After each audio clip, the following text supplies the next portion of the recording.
You know that feeling when your alarm clock goes off and you want to smash it through the wall? Yeah, me too. So today I'm going to teach you how to wake up early without hating your life. That's right. You can stop dreading your morning and start looking forward to waking up, because guess what? It doesn't have to suck. Now, if you're struggling to wake up early, you're not alone. In fact, more than 25% of us have trouble falling asleep or staying asleep. But before I share with you my tricks on how to wake up earlier, I want to hear from you. How early do you like to wake up versus how early do you actually wake up? For me, I would love to wake up at 6 a.m., but realistically, I usually wake up closer to 7:30, so let me know in the comments below.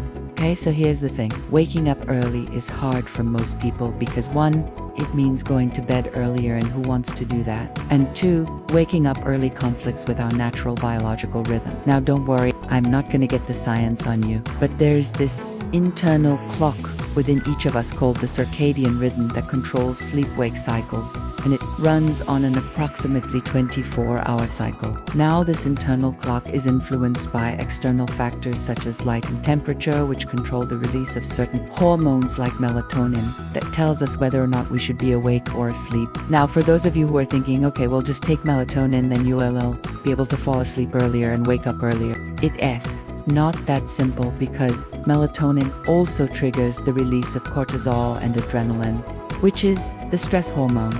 And no one wants to feel more stressed, especially before bedtime. Okay, so now that we understand why waking up early is hard, let's break down some steps on how to make it easier.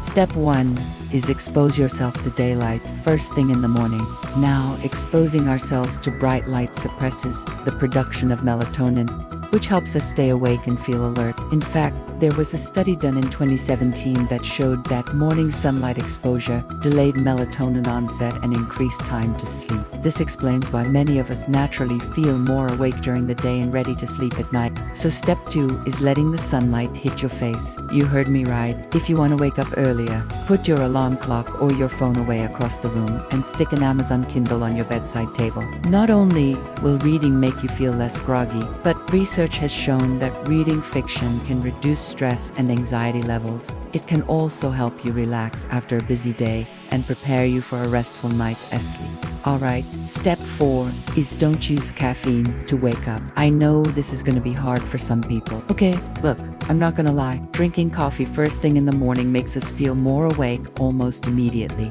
because caffeine blocks adenosine, which is a neurotransmitter that promotes sleep. However, drinking caffeine also increases cortisol levels, the stress hormone, which disrupts our sleep later that night and makes it harder to fall asleep at our regular bedtime. Step 5 is avoid screens before bed. We typically use our phones and computers right before bed, either to read, watch TV shows, or scroll social media. Doing these activities emits blue light, which suppresses melatonin production, making it harder to sleep. And finally, step 6 is set realistic goals. Many of us want to change our habits overnight, but setting realistic goals is key to long-term success. So, if you currently wake up at 8 a.m., try waking up at 7:30 a.m. for a week. Once that becomes a habit, try waking up at 7 a.m. and so on. Now look, I'm not gonna lie to you. Waking up earlier won't always be easy. There'll be days when you'd rather hit the snooze button and stay in bed all day. But over time,